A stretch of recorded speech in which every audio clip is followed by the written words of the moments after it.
call this Economic Development, Finance, and Policy Committee hearing to order. Good morning, everyone. Good morning. Good morning. I know this is an odd committee time. It's always, people are running from one thing to another, so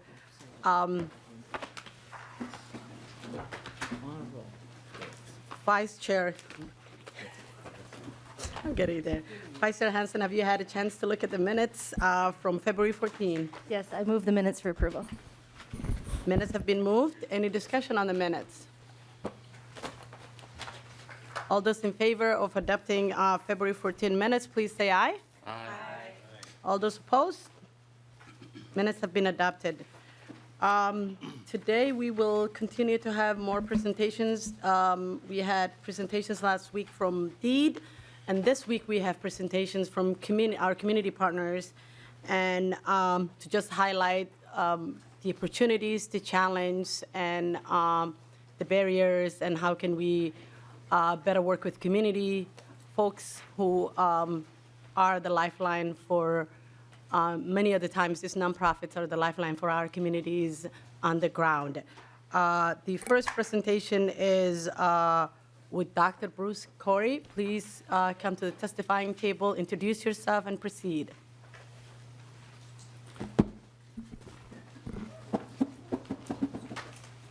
Chair Hassan, members of The mic.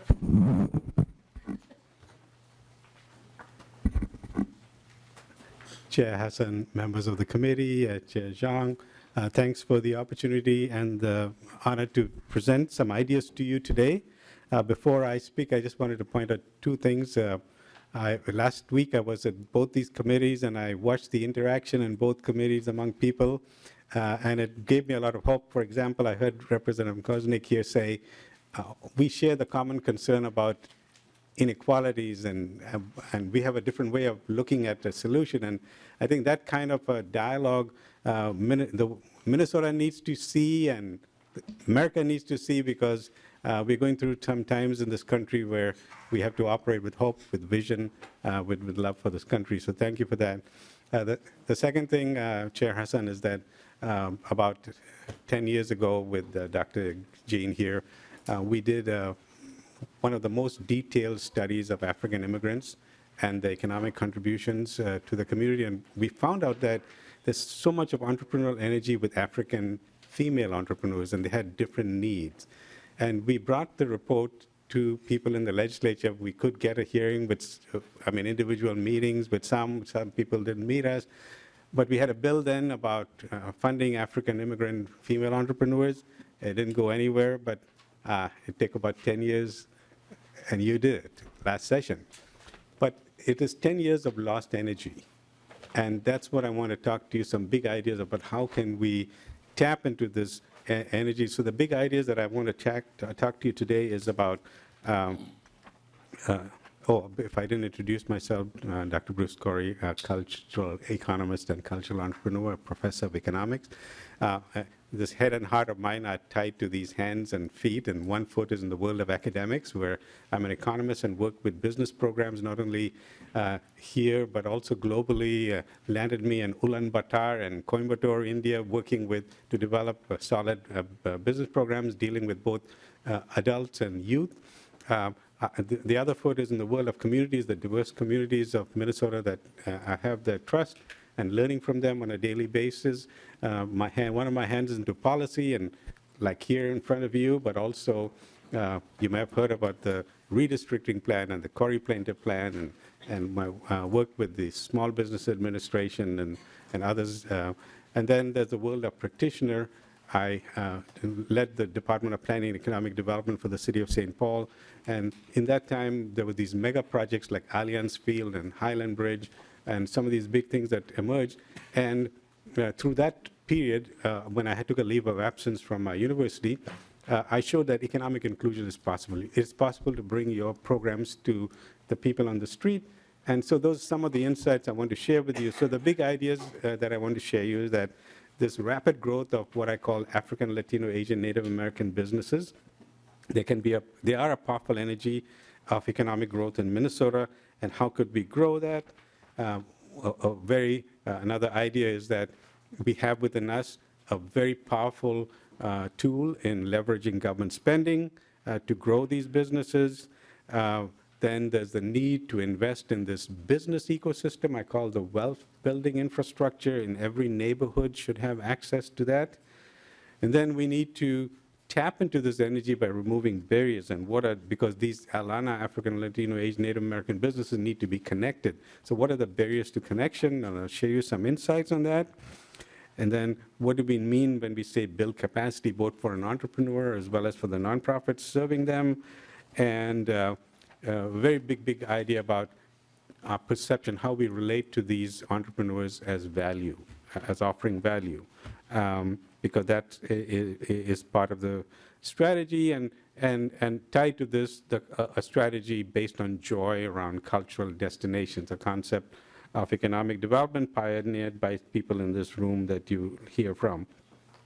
And how do we look at Native American and foreign-born entrepreneurs in Minnesota, and a focus on outcomes. So those are some big ideas I want to talk through with you, and let me start first with the how can we grow the Alana businesses in Minnesota. So some interesting statistics coming out of the Federal Reserve Bank and some of the work that I've done. This statistic from the Federal Reserve Bank on the right-hand side, you can see that Alana businesses are growing faster and in terms of growth and in terms of employees than other businesses. So that's a good energy there. And they can be found all across Minnesota. In every small town and large city across Minnesota, you'll find a presence of these businesses. And it's very interesting ranking that I just came across from Lendio, and Minnesota begins to show on this map. Top 10 in the state for Alana businesses. And they look at about 8 different criteria. So something good is happening here. And I think you are part of that story. So what is that good energy that's helping people now connect to resources? So what if we invest in Alana businesses in Minnesota? What are some of the strategies that we can do? A very important one is how we can leverage government resources. When I was at the city of St. Paul, we were renegotiating a parking ramp. And part of the renegotiation of the lease, we had a stream of funds that would go from the revenue into a housing trust fund. So we are leveraging what we have to grow it. And in the state, we are spending billions of dollars in goods and services.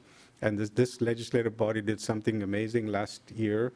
In the last session, you kind of opened it up by reducing the barrier, but people can participate in this program. That is a very major thing that has been done, and I hope you'll see a lot of positive results. Where we've had more challenges in the area of construction, it's still stuck. In fact, the legislative auditor report talks about there's much to be done, and actually looking at the legislature for guidance on how to be conscious about goals and utilization of Alana businesses. What do we mean by investing in this wealth-building ecosystem? And so in every neighborhood, could you have access to that loan fund, that technical assistance, that land bank or land trust, that markets or product development? Can an entrepreneur have access to it? Because that's what will help them move forward. And again, currently and in the last session, there were some important pieces of the infrastructure that was funded, but at a very basic level. So we've got to kind of look and to see, for instance, I'll give you an example, the Emerging Developer Program. It is there, but it has tremendous potential to expand, because I know when I worked in the city, I opened the door for a couple of developers, and I'm seeing them doing some remarkable, amazing work, and you're reading about them in the news. So how do we think about removing barriers of resources, skills, and provide those opportunities to grow? Here's my experience, and so I speak for myself, and I'll tell you part of that experience. But if you look at that black dot in the center, that's where the people who are connected are. Government programs, city programs, people who know people, that's where they are. Around them, I have these nonprofits that work, that engage with the connected, but they also have their base, the universe in which they draw into their programs. That's the yellow one. The brown one is people in between that try to connect resources to the nonprofits or to the core. But outside them are these lot of Minnesotans who don't know DEED, who don't know that city program, who don't know the nonprofit, they don't know that Chamber of Commerce. And so how do we access that? So an example, I tried to do something very interesting last summer. I had a booth in the State Fair where I celebrated cultural businesses. But in order to get 50, 60 cultural businesses to participate in the fair, I went to cultural malls, I went to commercial corridors, I went to nonprofits, I went to Wilmer, I went to St. Cloud, and I found all the typical barriers that someone would find in connecting. For example, in Crystal, I had this beautiful Latina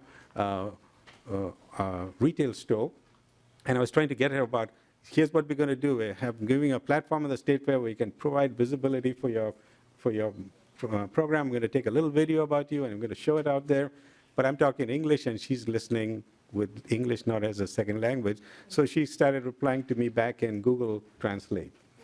So then I figured I had to draw my hotline, so I called my pal who was an entrepreneur in Lake Street, and I put on the phone, and he explained it, and he said, oh, yeah, I'm in. And so barriers like that. Certain places, like when I went to St. Cloud and went into some of the cultural malls, they don't know me. They don't trust me. But when I went with a trusted partner, I got to know them, they got to know it, and we connected. There are people, there's information. People don't know that something like that exists, but they're not working on our wavelength. They're not working on emails, and social media posts too may not be that good. I remember one of the toughest cases I had was this young person who was almost going to drop off of high school, and his mom said, can you get him into the Job Corps? So I called the Job Corps, and I was talking to this young kid, and his way of communication was, because he didn't have a cell phone plan, and half the time his phone was broken, he'll be using Facebook Messenger. And so his key ingredient for getting that was to have this interview with a counselor. And he tried twice, and the line got cut up, his phone went dead or whatever. So finally I went up to his school, asked the counselor for a room, took my phone, plugged it into the end, had him talk, called the counselor, he got into the Job Corps. But sometimes in all our programs and access, you need that, what we call these elements, the boots on the ground. If you're not there in the street, working with them, helping them fill that application, and some of these people will not access it. But also now people who are into Facebook and into emails. I met an entrepreneur just last week, and he wants to bring a boat building business from where he has in Mexico to here. He's asking me, so how can I access the system? Now, someone like him who's supposed to be connected still is asking me, where should I go, right? So there's a lot of work to be done, language accessibility, and what I mentioned, trusted relationship. It's also important to act with cultural intelligence, and one of the things that you'll find that there are different market segments. African-American entrepreneurs are different from African immigrant entrepreneurs, are different from Latino entrepreneurs, Somali entrepreneurs. So how do we understand female versus male? How do we understand each one of them and engage with them, because there are big differences within these communities? And a lot of us talk about capacity, and so we need to understand what do we mean by capacity building. And so I've been working with a nonprofit in St. Cloud who got a grant from Propel and had to submit a work plan, and he was asking me, so how do I approach this work plan? And so when you think about capacity building, you have the leadership. The leader has to be the one that not only runs the organization, but has to oversee development, the staff has to look at programs, has to look at stakeholders. So what kind of tools can you help the leader as they develop their own potential? You've got to give the governance, the board, how separation of governance from operations, for example, or good oversight. A lot of people don't understand the back office facilities, like your accounting, financial, and communication systems, and even this for a business. So I asked a provider, what would it cost to deliver books for a business, a small business, and he came up with a number like $350 per month. So now you have a number as what would it take to get the back office, someone on a good back office straight. And then it's important for evaluation and reporting because those functions are there. So when we think about capacity building, we have to do all of that, and we end up with a funding paradox because everybody wants your money to go to the person, but somebody has to deliver the program. And if you don't have funding for the capacity to deliver, you'll be in a bottleneck. And one of the things that you might do for this latest round of funds that are in is to expand the time horizon from 2 years to 4 years. I think it'll be more effective in the grants moving out, but also the organization utilizing it more effectively because they have also to be, and allocate more money for capacity building. I believe it was in this committee or the workforce committee, but someone asked about the interest rate on nonprofit loans, and it was prime plus percentage, and there was some conversation about it. But one way, if you don't offer nonprofits funding for capacity, they use that interest payment to fund that capacity. So a good way is to offer forgivable loans, low interest loans that might be very effective in helping address that.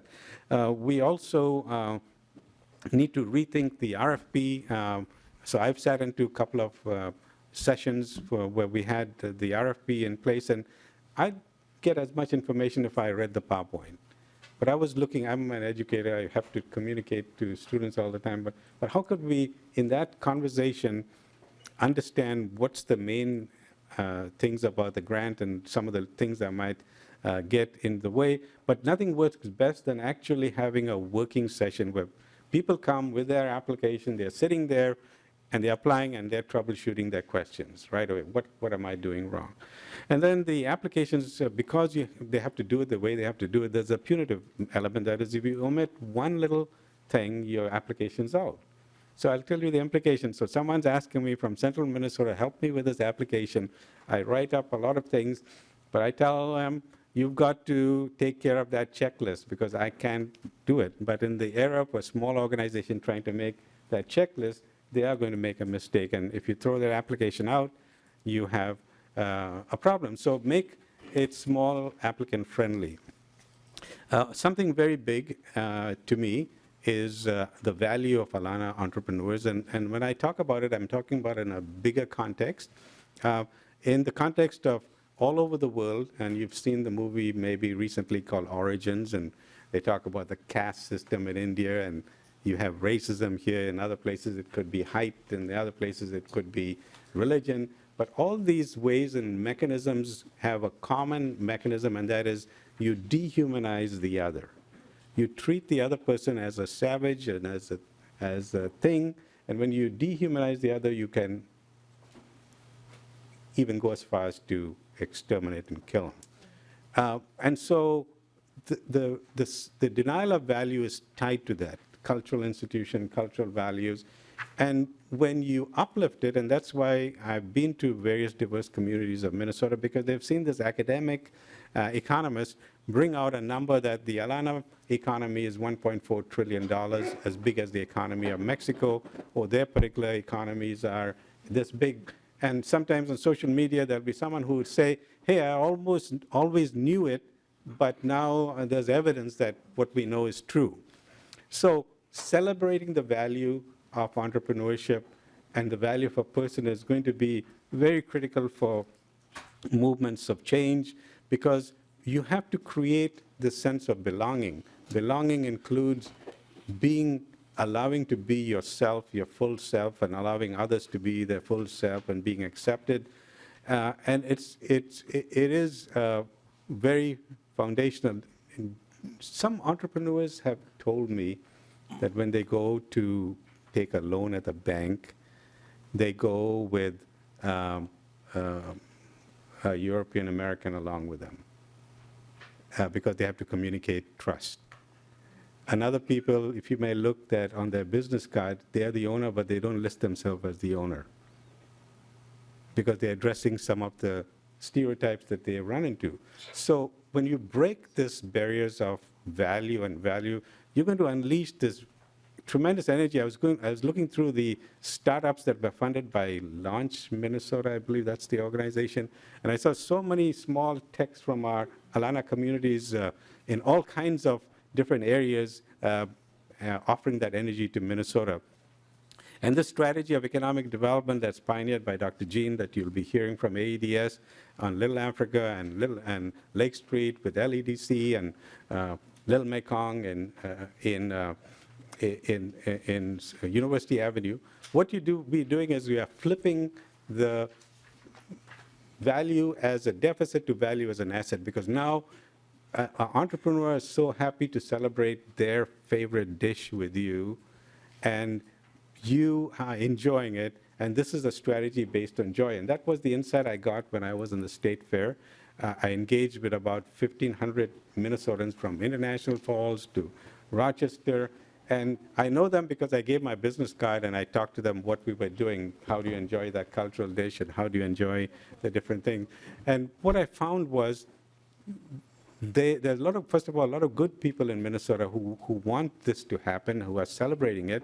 But in this strategy of engaging in a cultural destination, you have wealth building of the entrepreneur, you have affirmation of the owner and the joy of someone participating in that new dish, that new experience.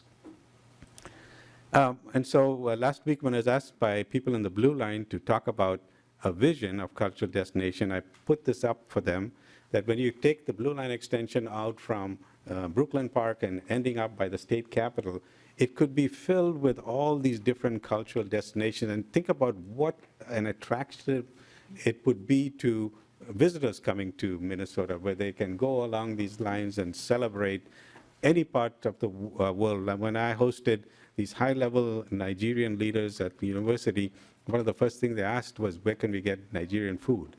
They wanted to eat their fufu and rice and things like that. That made sense for them.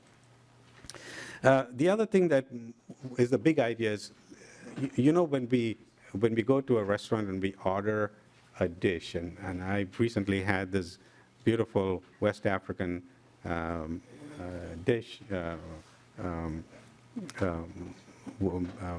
which I was enjoying. But when we are enjoying the dish, we are enjoying it for what it is. We don't know whether that person who made the dish was legal or illegal or undocumented or whatever. The person was delivering a product, something that what value. So when we measure the economy, interestingly enough, in this country and all around the world, the GDP, the gross domestic product of the economy, includes things that are produced by anybody regardless of citizenship. So if it's a British person doing something, if it's Nigerian, it's all part of our economy. So if we start thinking about our entrepreneurs and our workers, all Minnesotan, and to be a global competitor, how can we invest in our businesses and our workforce and discuss those other issues in the policy level? Because one of the things that we really need is that immigration reform, and that we can bring in guest workers, that we can bring in all these talent that were needed.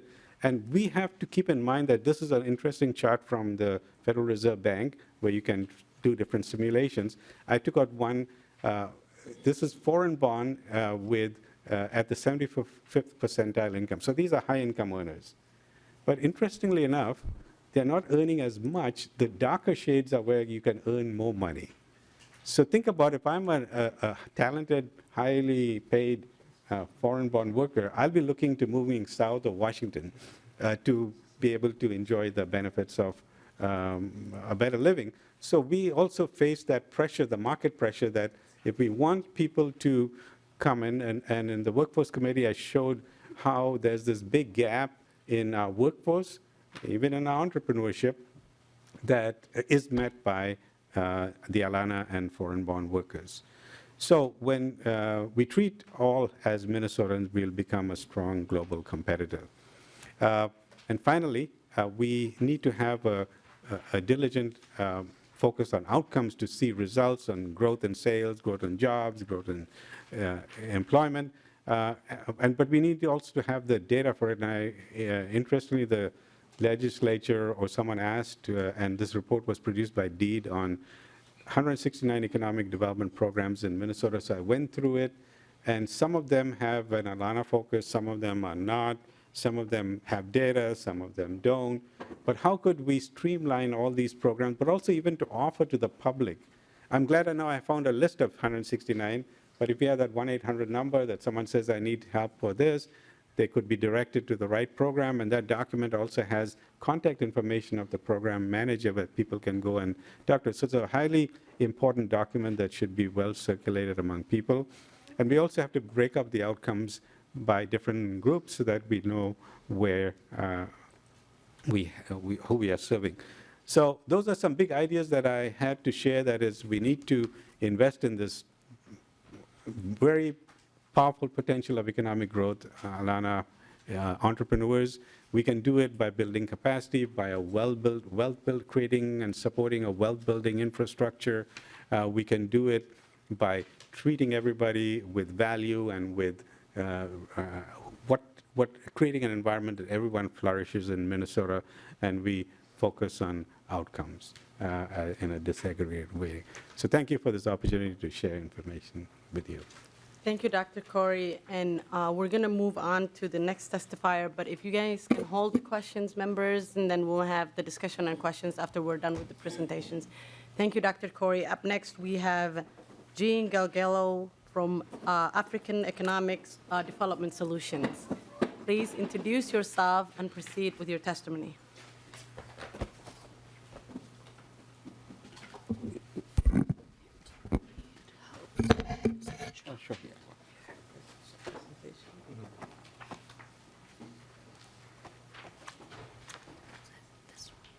No. The first one. Yes.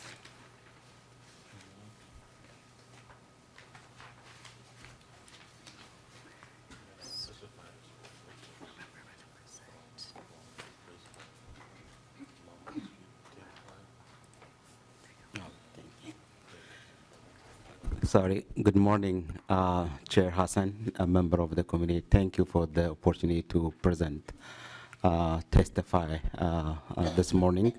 My name is Dr. Jean Galgalu. I'm the founder, president, and CEO at African Economic Development Solutions.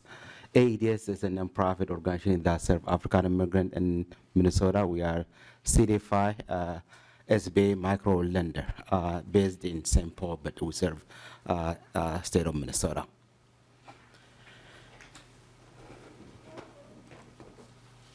The mission of AEDS is to build wealth, economic, social, and in African immigrant community. Our pillars that we have 5 pillars that we work with to build the wealth building within African immigrant community. The one of the area that we really learned over the years, the business development training program, which is we used to provide business plan training program. Over 95% of those we trained don't know how to write their own business plan because that is not their expertise.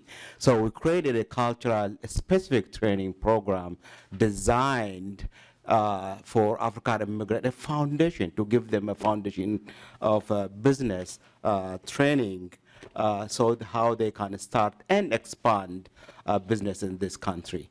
So we created in 2015, that is our signature work to support our small businesses.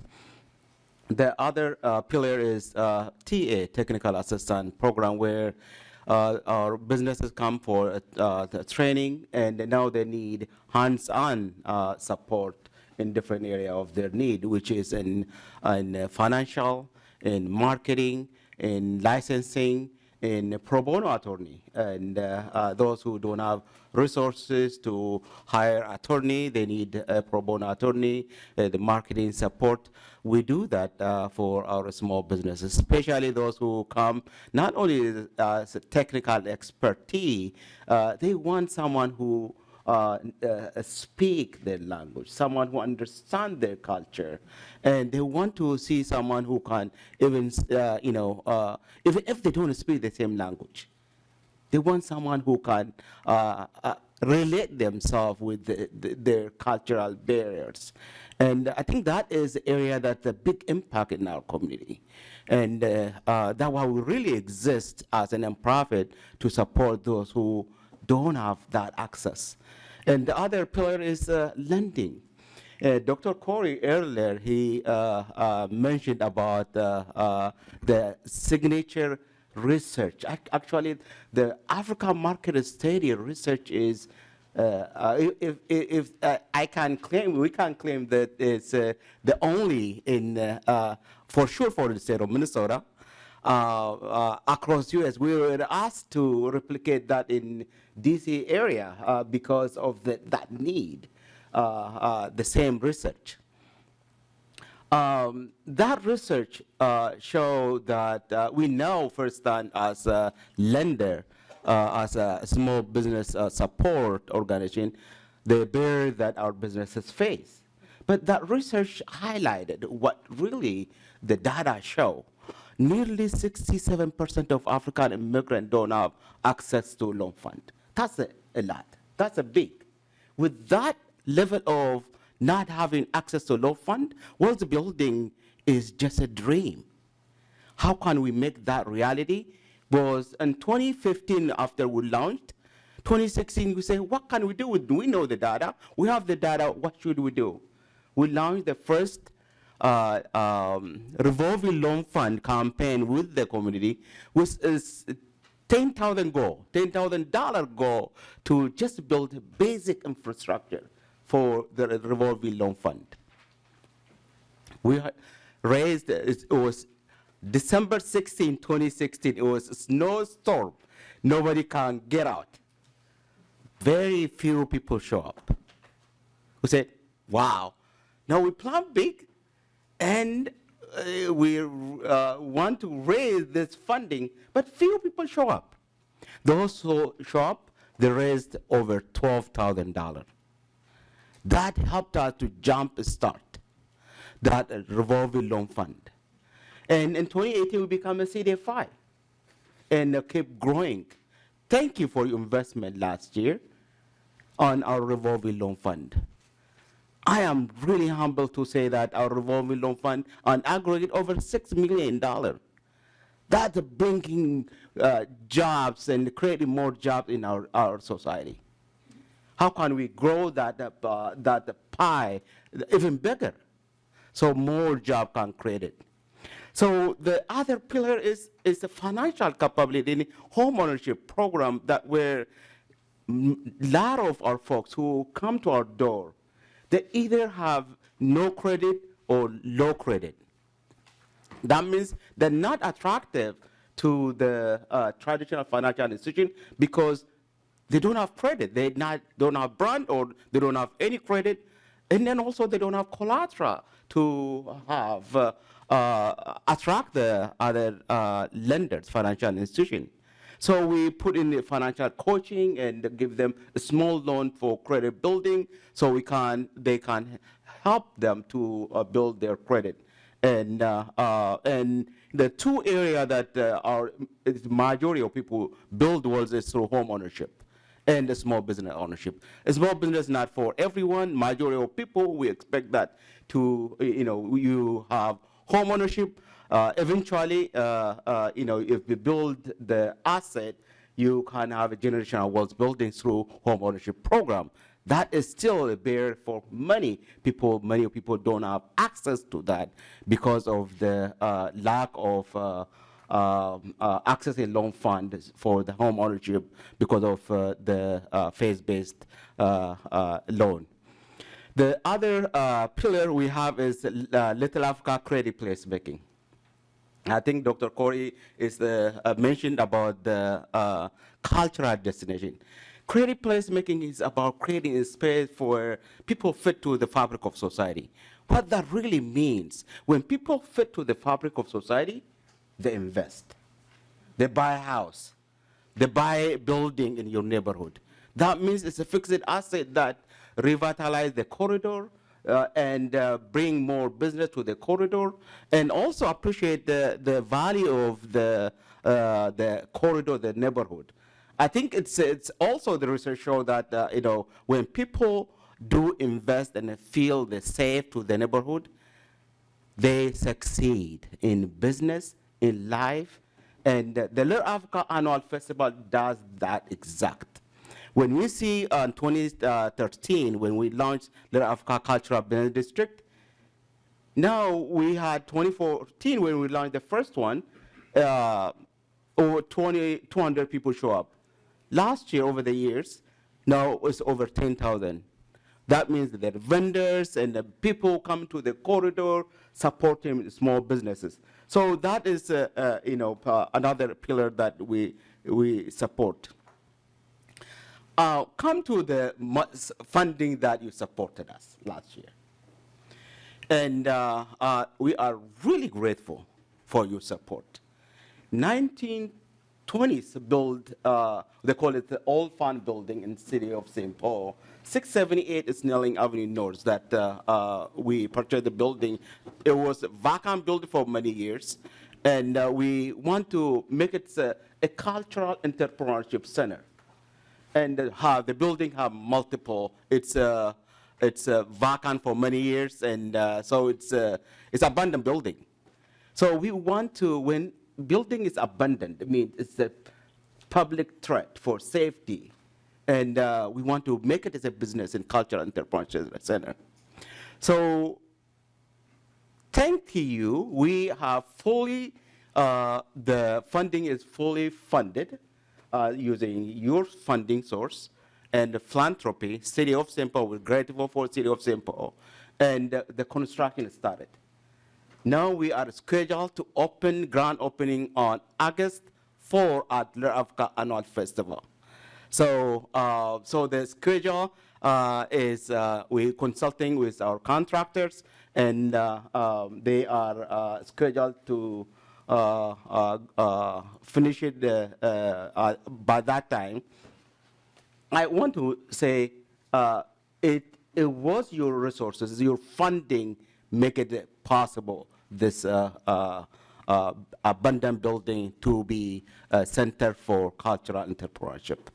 Also, we are grateful for your support for the revolving loan fund, and we are grateful for the support for the TA funding.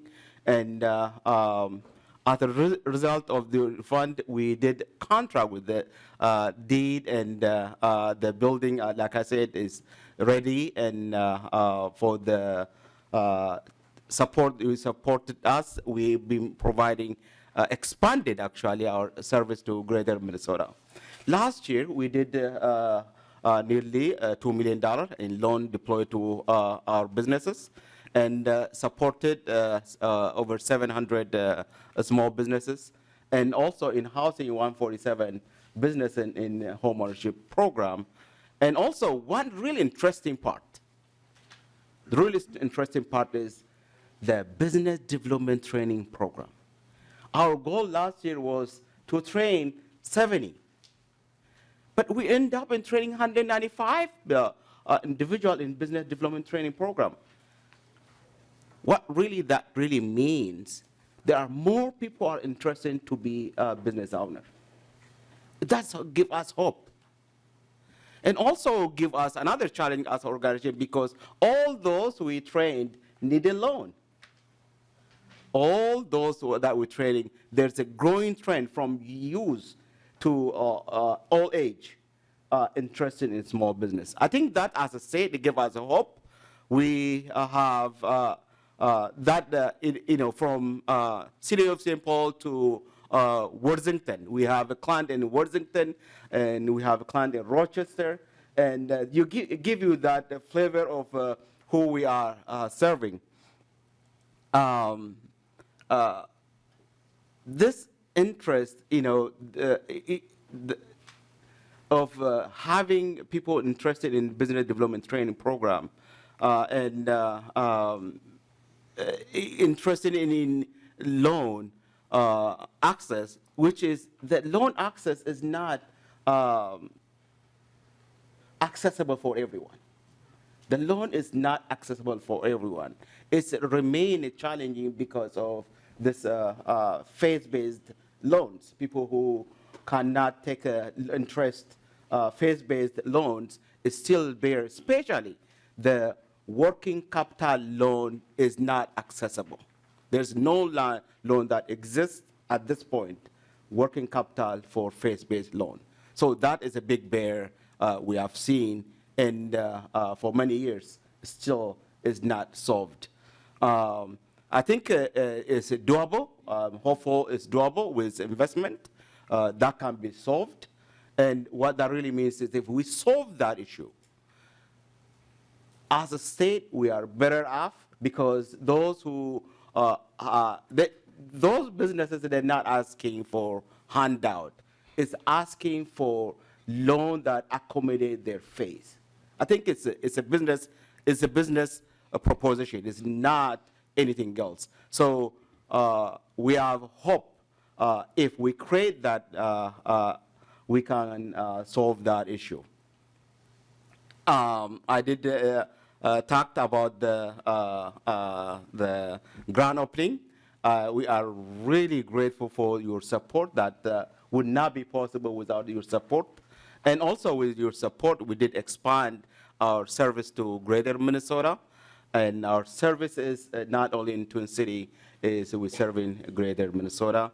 I'm grateful for your work, and thank you very much for your service. Thank you, Mr. Gilgallo. Up next, we have Enrico Blanca, the Interim Executive Director of Latino Economic Development Center. If we can keep it shorter, that would be great, so folks have time to ask questions and make comments. That would be great. Please introduce yourself and proceed.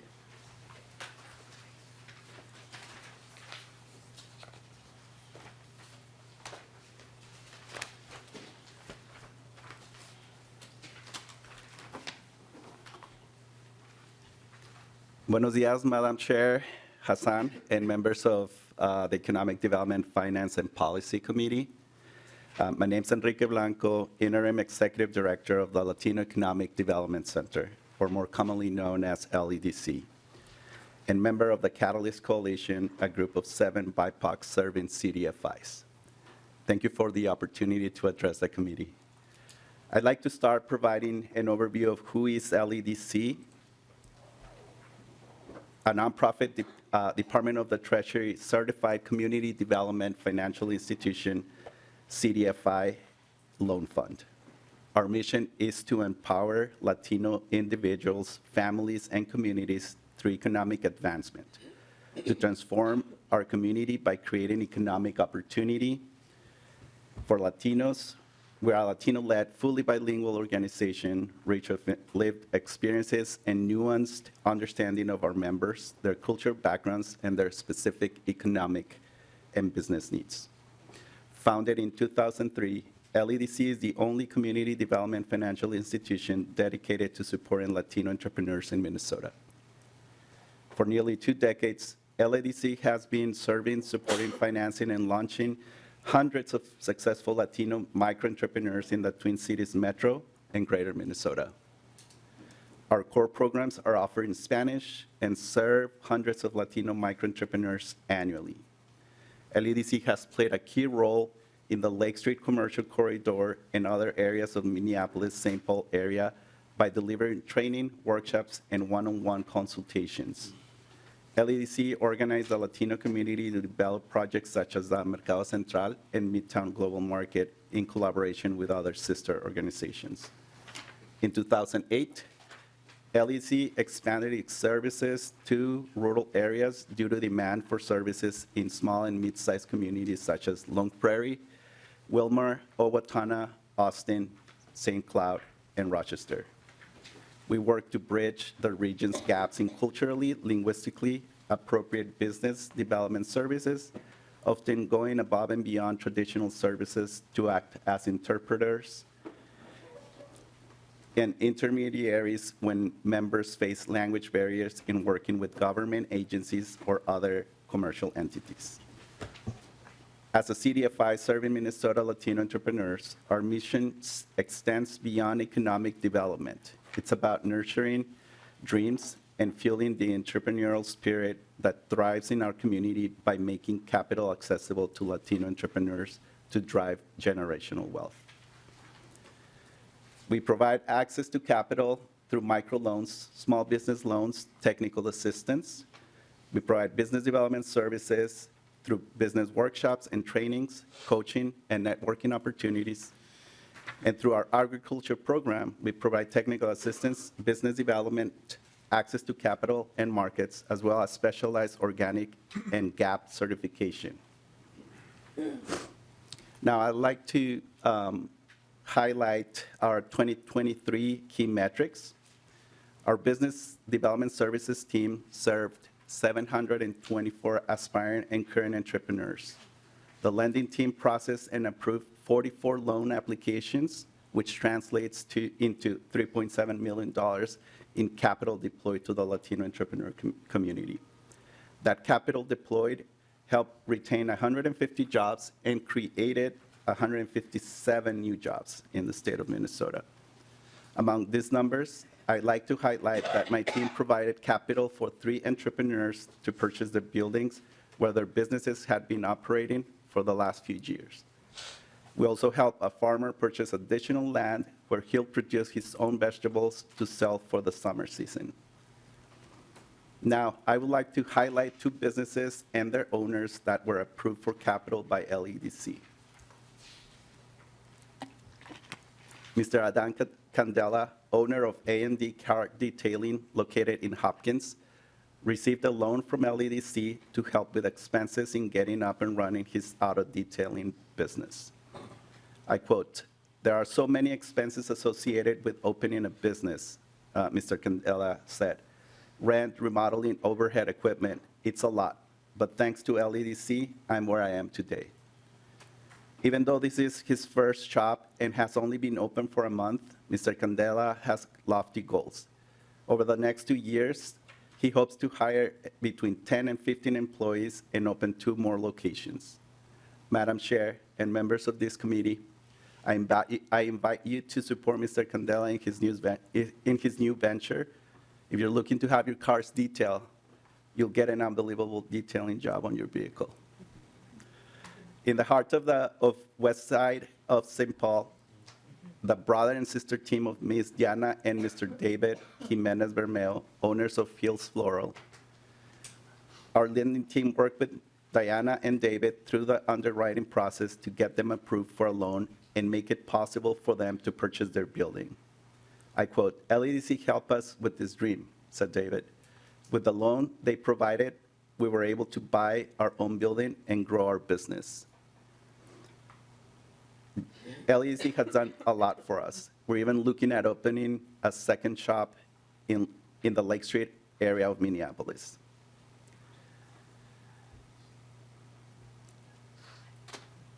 Next, as you know, Madam Chair, the Minnesota State Legislature allocated direct appropriation funds to LEDC, and I want to thank this committee's hard work and support for our mission. We value your trust in our work, and again, thank you. We received a one-time appropriation of $1.5 million per year, of which $750,000 will be used to cover our technical assistance services. And the other $750,000 will be used for business trainings, food handling, and safety, and for workshops covering key business concepts. $375,000 of these funds may be used for startup loans. This funding will enhance our existing programs, and LEDC envisions a dual-pronged approach for use of these funds. First, through technical assistance, leveraging our vast reservoir of experience guiding small businesses, micro-entrepreneurs, and startups. LEDC is poised to offer various services, This range from comprehensive workshops, personalized mentorship sessions, to resource allocation, all designed to shepherd entrepreneurs through the intricate maze of business world. Our team's expertise encompasses business plan development, market research and analysis, financial strategizing, and understanding and adhering to regulatory norms. Second, the loan fund. The funds procured will be utilized to offer accessible loans at moderate interest rates to businesses that meet the criteria. Our adept loan officers will be at the forefront, ensuring that the beneficiaries comprehend both the privileges and responsibilities attached to such financial support. However, the strength of LEDC's initiative doesn't rest solely on our shoulders.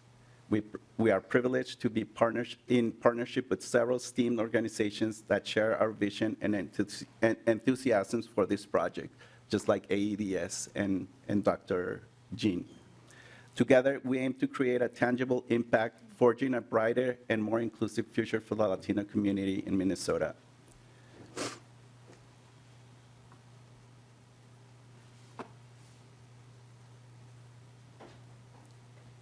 Next, LEDC has long championed the cost of economic upliftment and sustainability for Latinos. Our guiding mission centers around elevating Latino and other marginalized communities. This upliftment is achieved primarily by ensuring they are financially literate, by providing them technical assistance in their entrepreneurial journeys, and most importantly, by granting them access to capital. Since 2003, the essence of LEDC's mission has been with the economic and cultural transformation of our community, with a vision to nurture economic opportunities specifically for Latinos. We aim to see a Minnesota region teeming with multicultural vibrancy enriched by Latino leadership, cultural contributions, and a significant economic footprint. For decades, LEDC has unwaveringly offered business development services and lending support to Latino-owned businesses across the state. I want to invite these committee members to engage with LEDC and explore ways to strengthen economic development efforts for the Latino communities in your districts. I also want to encourage this committee for ongoing support and investment in LEDC's initiatives and for all of our partner organizations to continue addressing disparities in communities of colors, fostering inclusive growth to build resilient communities. My team and I look forward to continued partnership with the State House of Representatives Economic Development, Finance, and Policy Committee. And last, to finalize this presentation, I'd like to tell you where we're going. One of the objectives for our strategic plan for the next 5 years is to foster community wealth building. This area emphasizes enhancing Latino economic prosperity. And as part of that, our goal is to significantly grow our loan portfolio to reach $25 million. We're also getting ready to create lending products that meet the needs for green initiatives, where our clients can get capital to retrofit their restaurants, for example, with electrical equipment, or perhaps buy electrical trucks for distributing their products.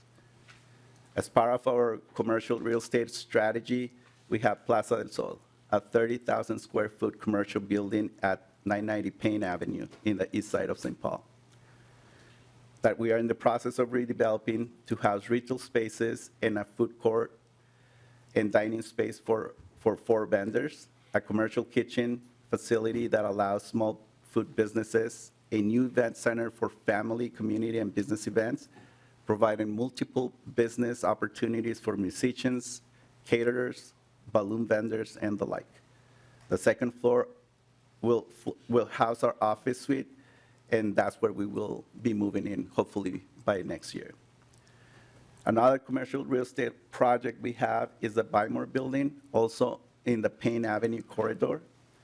That's the only grocery store offering fresh produce on Payne Avenue. This is a mixed-use building with commercial use on the first floor and housing on the upper levels. Our plan is to redevelop it to continue offering affordable housing and commercial retail space to Latino-owned businesses. Madam Chair, it was an honor speaking with you today.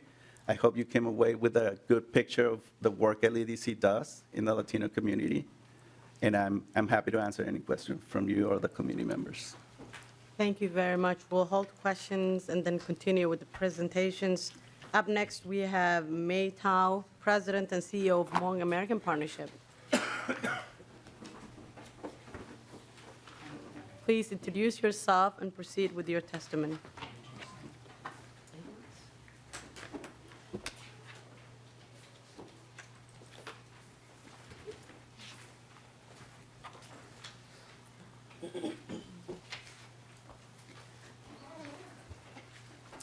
My apologies.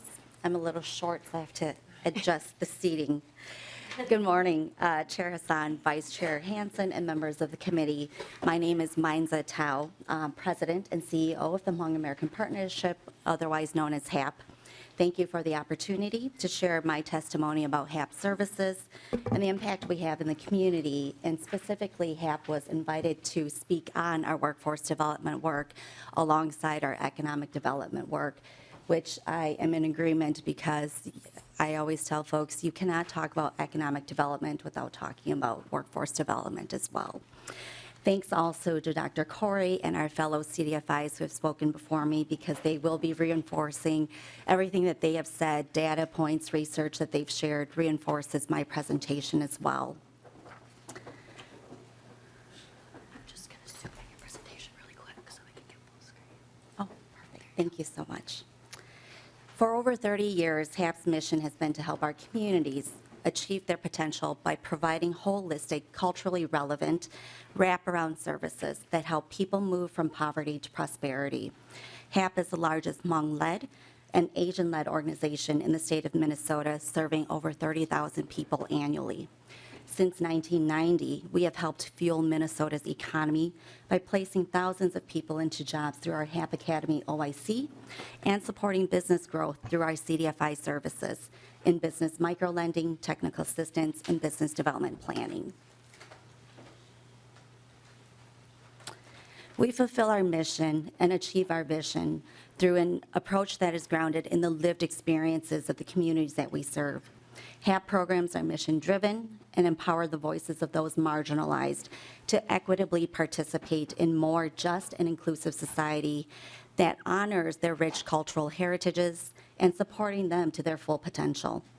We have 5 ways in which we make that happen in the community.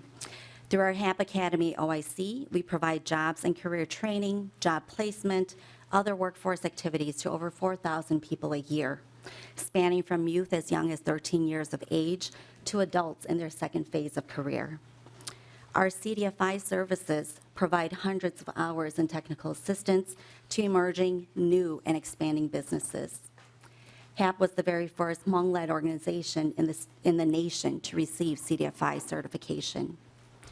Our job seekers, businesses, and their families need wraparound community services support to enhance their ability to stay employed and or to operate a successful business.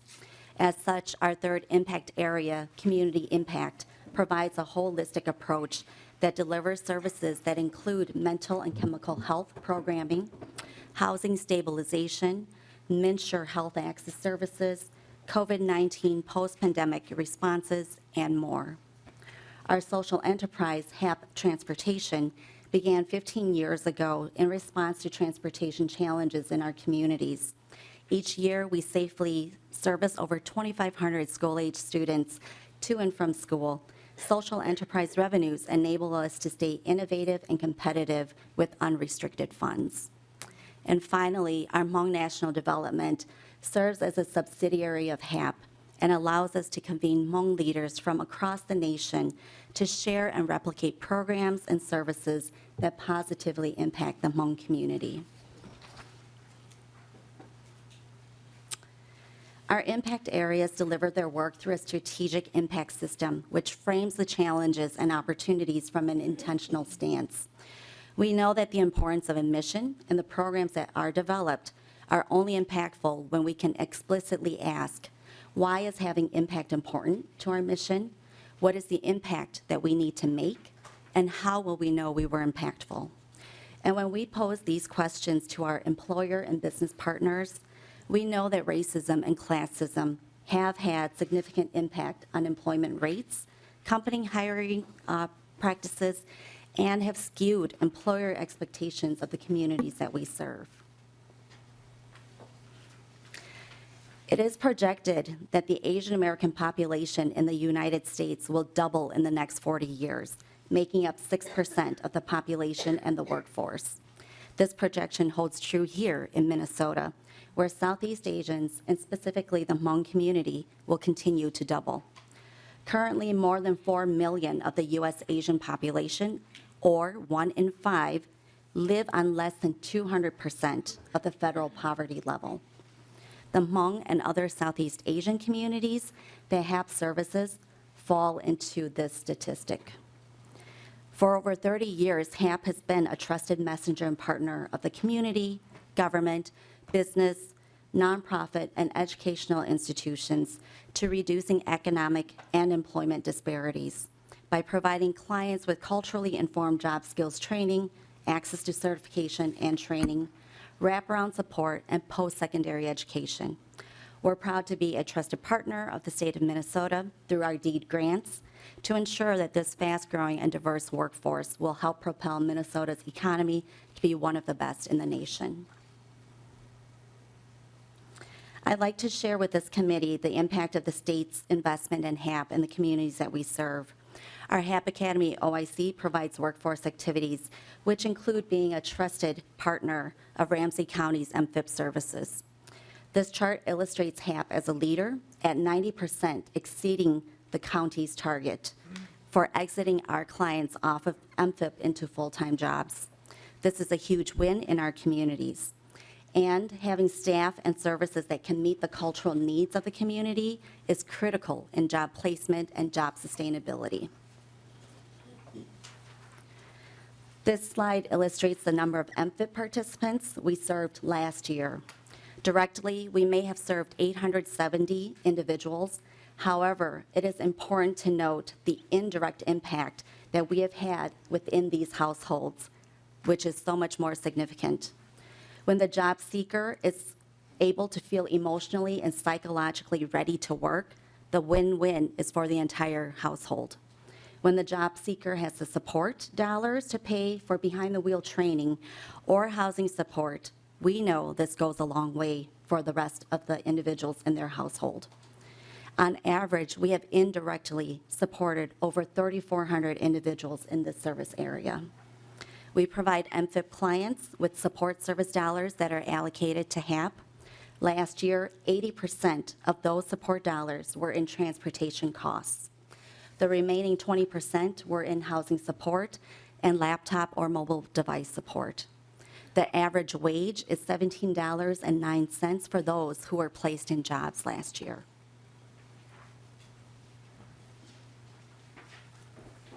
HAP's career and jobs training programs, mostly supported through DEED's direct appropriation and competitive grants, are services to help people get certified, credentialed, and/or pursue post-secondary degree.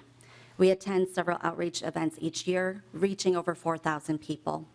Last year, we enrolled 358 participants in the jobs training program, of which 102 individuals received certification or credential in health and in IT, information technology.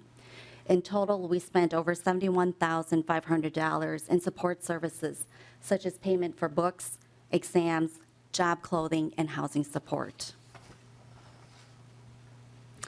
The success of our impact numbers masks well the enormous amount of behind-the-scenes work and dedication of our staff and our partners, as well as the vital importance of support services such as rental support, health insurance access, and child care support needed to move our communities from poverty to prosperity. And most importantly, transportation is always the top challenge when it comes to achieving job permanency. I'd like to transition now to our CDFI services supporting Minnesota's businesses. Job seekers need businesses, businesses need job seekers. This cooperative and codependent cycle in our economy helps provide for individuals, families, businesses, neighborhoods, and communities. We're proud that we have supported thousands of businesses in the last 10 years as a CDFI, and the fact that we continue to have a high demand of our services speaks well to the ways in which we are truly invested in building the economic power of the communities that we serve. Last year, we served 147 businesses through one-on-one technical assistance, totaling over 566 hours. 15 businesses received microloans through our CDFI, totaling over $400,000.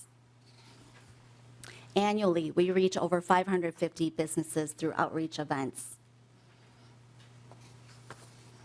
I'd like to share one story from a client who found her way to her business because of the investment in personal care that we provided. Maya, the owner of My Home Cleaning, LLC, struggled to secure new employment opportunities during COVID. While Maya was helping her daughter clean residential Airbnb properties, this sparked an idea in her.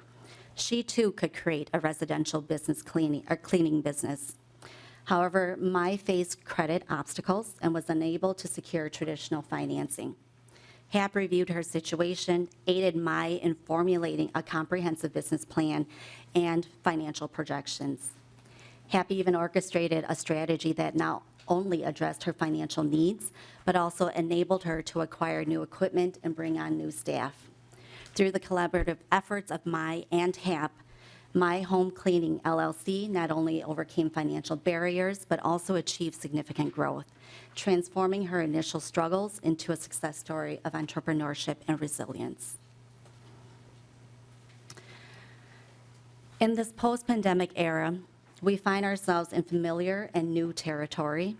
What is familiar is unfortunately the same challenges that we hear over and over from our clients on a daily basis.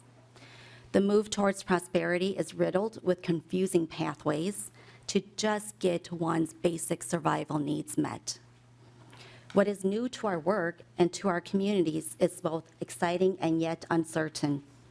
Exciting because of the possibilities, uncertain because we don't know if these possibilities will produce the transformation that is so desperately needed to move the communities we serve out of poverty. The Hmong community largely remains in poverty compared to other Asian Americans.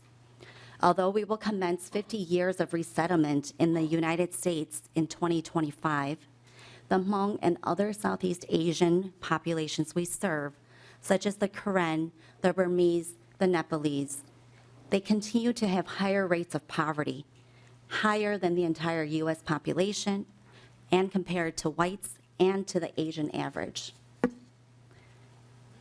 And for worker income, the Hmong community, along with our Southeast Asian peers, fall significantly lower in the tens of thousands of the median income for Asian American women and men. If the Hmong community can catch up in worker income, this is still slightly above federal poverty rates, giving them a slightly better chance at a higher quality of life. However, as we know, any type of emergency can put a strain on expenses and bring a household back to or under the poverty line all over again. This is why it is so important for our organization, for HAP, to meet our communities where they're at, where they dream to be at, and to identify what in the external environment can help or hinder their potential. Here at HAP, we are in a marathon race to quickly seize the opportunities that are transforming and driving our digital environments, while recognizing the digital gap that exists. We know that we live in a digital transformation age, and companies are moving to use artificial intelligence and other digital tools. They're expecting employees to be upskilled and reskilled, to quickly adapt and lean into new ways of work. More and more companies are looking to partner with businesses that are fluent and able to navigate the digital world, such as e-commerce, content creation. Unfortunately, the gap widens because our communities are already disadvantaged due to limited English language fluency, limited digital literacy, limited work literacy, and other barriers. This is the challenge that is not just for our job seekers, but also for our businesses and entrepreneurs who have difficulty ensuring that they can understand and can maintain the operational costs needed for business sustainability. This is why it is so significant for the state of Minnesota to continue to partner with organizations like HAP, who understand the needs of our community and can meet the diverse needs of our lived experiences. For HAP this year, moving into next year as well, we continue our Southeast Asian Workforce Development Direct Appropriation work to build more robust and culturally relevant curricula that will continue to move our communities through job training, work readiness, and job placement. We are also excited to be partnering with NDC on the Promise Act, providing technical assistance and review of grant applications from small businesses and entrepreneurs as we continue to replenish our lending capital to continue providing access to capital. Thank you, Chair Hassan, Vice Chair Hansen, and members of the committee for listening to our lived experiences and the impact we try to make each day in our communities. We remain steadfast and eager for a continued partnership with the state in hopes that we can elevate the quality of life and work for all Minnesotans, and not just those who already have access and means to prosperity. Thank you. Thank you very much. Up next, we have Taomi Zhang, Executive Director of Coalition of Asian American Leaders.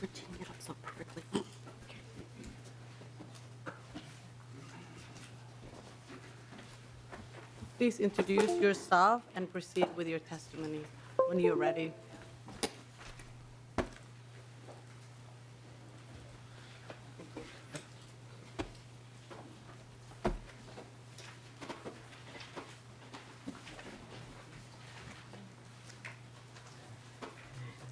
Thank you, Madam Chair. I am going to keep my testimony to 5 minutes because I know you want some time for Q&A, so I'm just going to set my alarm really quick and make sure that I stay within the 5 minutes. So I may speed up at some points and I may slow down at others to make sure that I stay within the time. So thank you, Madam Chair, for allowing the Coalition of Asian American Leaders to present today. Of all the organizations here, we are the only one that did not receive any funding because we didn't ask for any funding.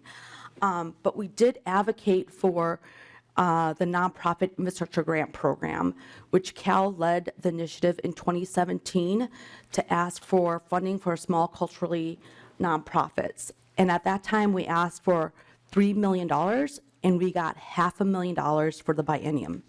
It was under your leadership and Chair Jay Shong that last year we got a total of $4 million for the biennium.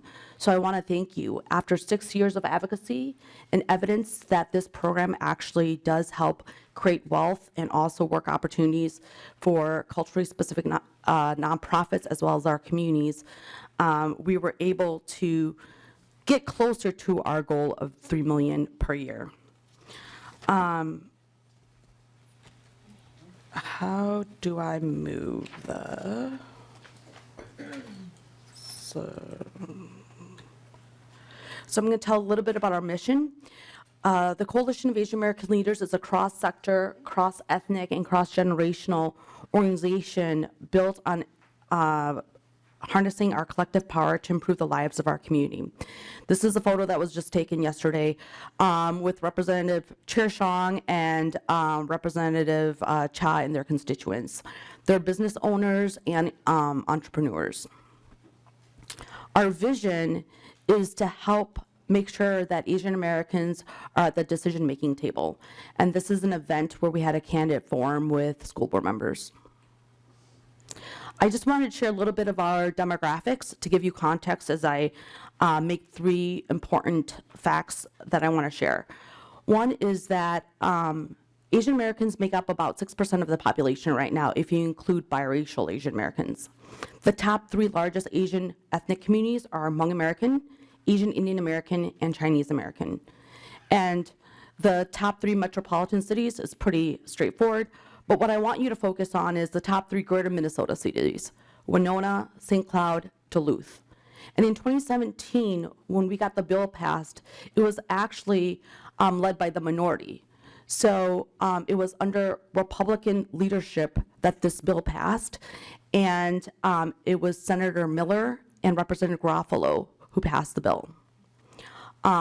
And I point out the greater Minnesota cities because Asian Americans are growing rapidly in greater Minnesota, as many immigrant and refugee communities are also residing in these areas. What I want to focus on today is actually BIPOC women, income, and wealth.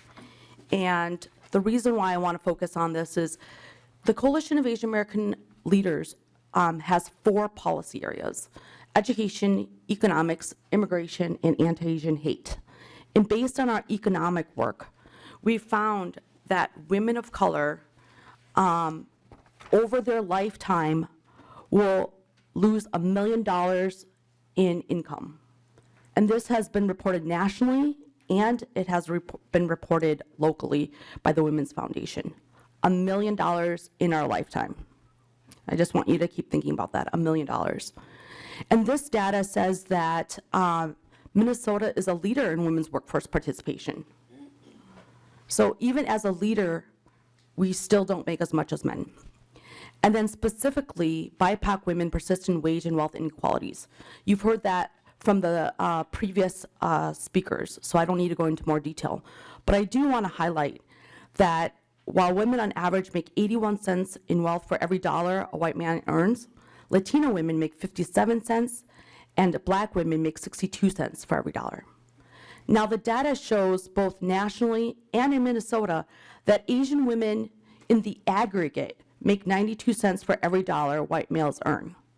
However, if you disaggregate the data, it's really extreme. Asian Indian women make $1.21 nationally, compared to Southeast Asians, the Hmong, Cambodian, Lao, and Burmese. They make 60 cents to the dollar or less. The Burmese make the lowest amount of money. This is according to the Center for American Progress. And I just wanted to put the wage gap and compare it to the annual earnings. I've reached my 5-minute time limit, so I'll just conclude to say that Southeast Asian women, immigrant women, women of color, need intentional investments to make sure that we make up the wage gap, and over our lifetime, we make up the wealth gap. Because we've focused a lot on the wage gap, the wealth gap means that for generations, we'll still be struggling to make ends meet, and we'll still struggle with our kids and our kids' kids.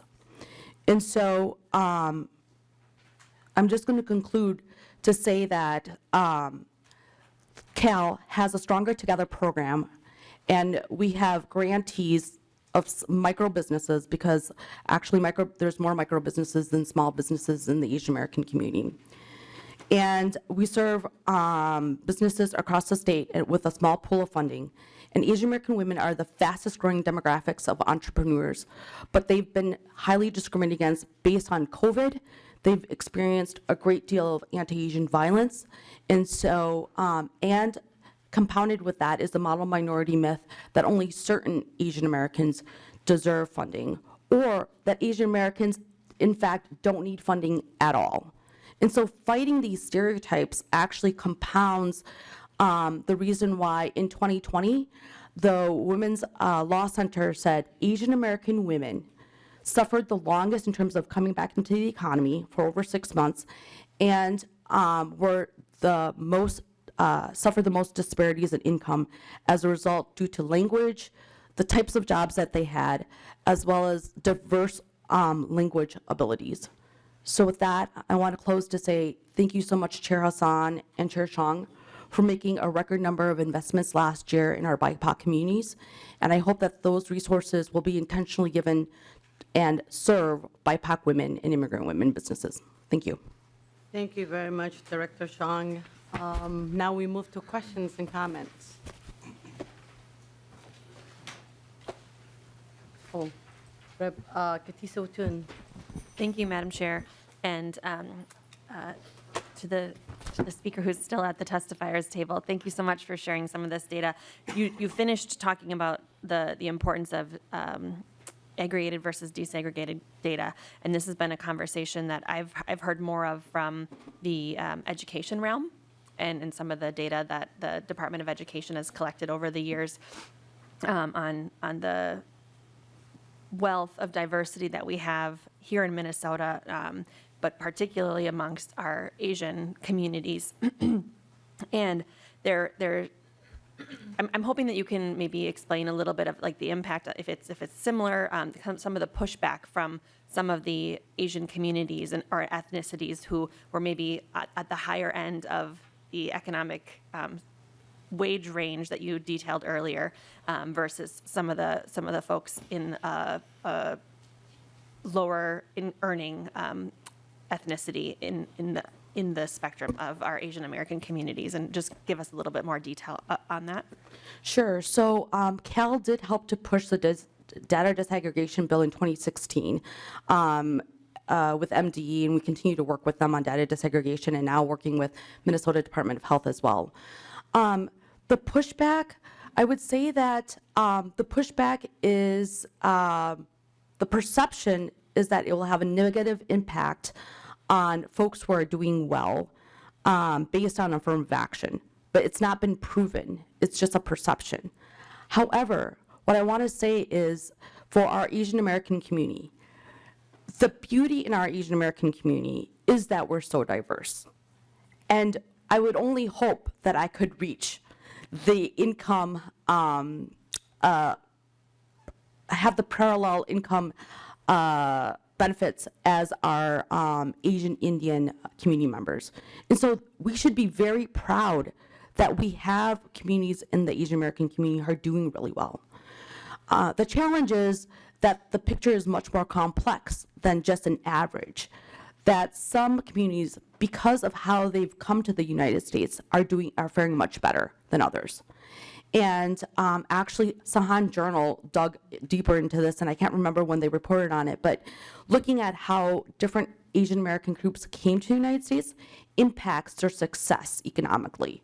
And so for Southeast Asians, many came here as political refugees, right? They were ethnic minorities already in their own home countries.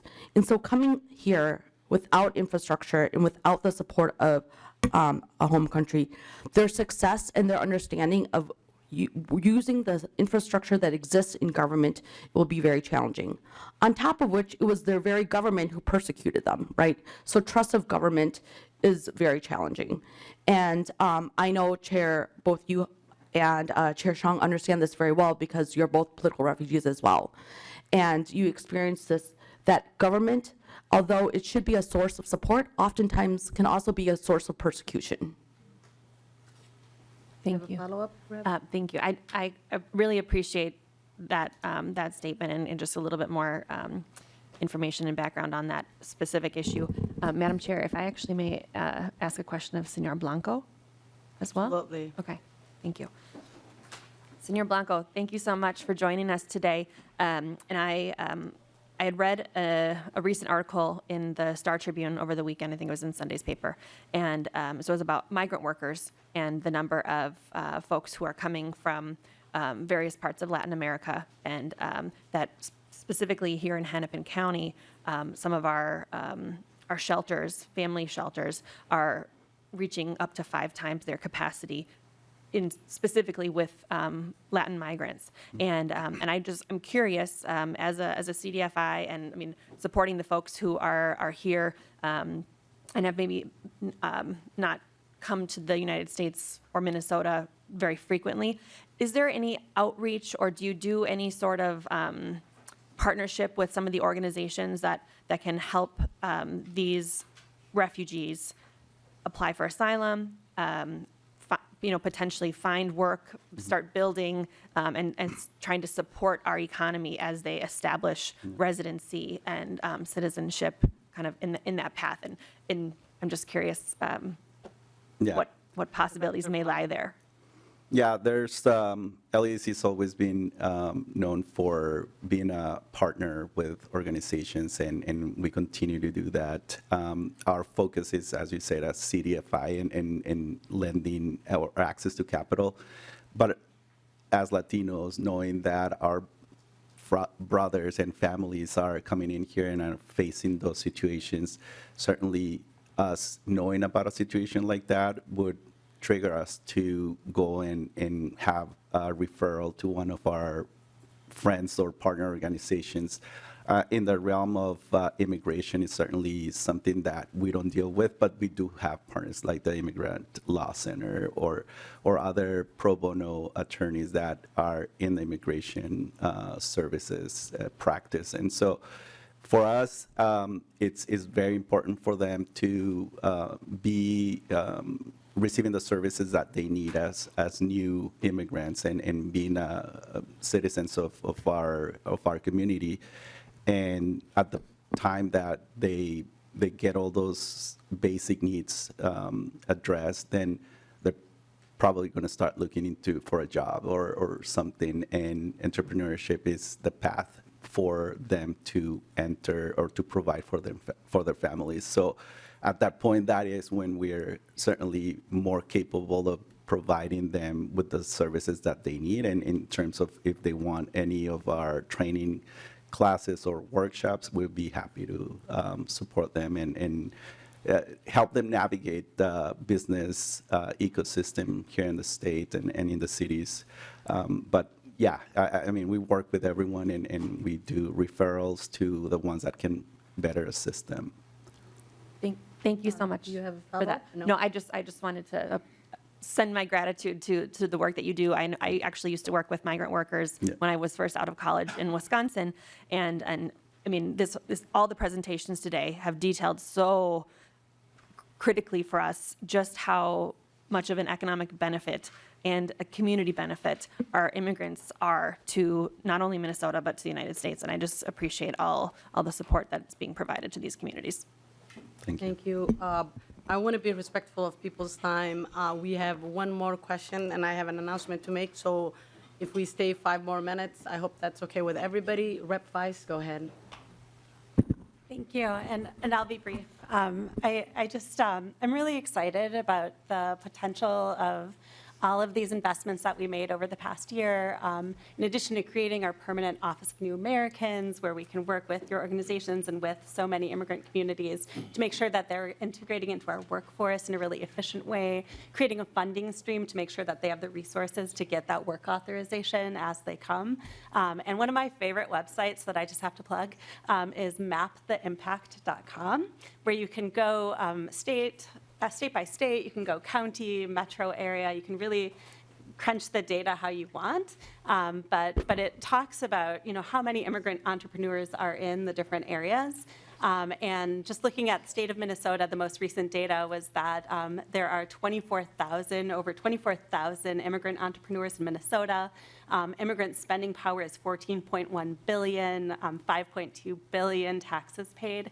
And I think that data just really emphasized, like all of our presenters here today, just the power of immigrants to really contribute to our economy. And it was really helpful to hear just about the barriers that these communities face and the things that we are doing that are really concrete to support them and unleash all of that potential. So thank you all so much. Thank you. Yershang? Oh, I was going to say you come up since we have a little time, but just a comment. I just want to thank Dr. Corey, Dr. Galugu, Senor Blanco, Manza Tal, and Tommy for being here today to share with us the impact that we have in community. It means a lot, and that's why we wanted to hear from you today, so I appreciate your time. And looking forward to being a partner with you all. We still have one more session left, so any work that's undone, please do let us know. We're looking forward to working with you. Thank you, Yershang. Lead Kosnick. Just from our side of the table, I want to thank you for having all these presenters here. Thank you for spending the time and sharing with us.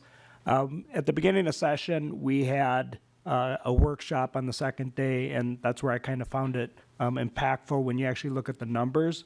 I believe everything what you've shared with us, but when you look at the data of the new workers that are coming into the state, the migration, as some of other representatives have mentioned, it reinforced to me why these issues are important to the economic growth and stability in our state. And but as you pointed out, there's actual people behind the numbers too.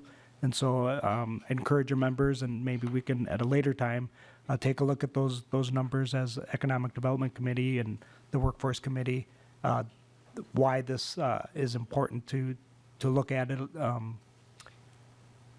per ethnicity, because a lot of it is incoming migration, and that's where our work growth is.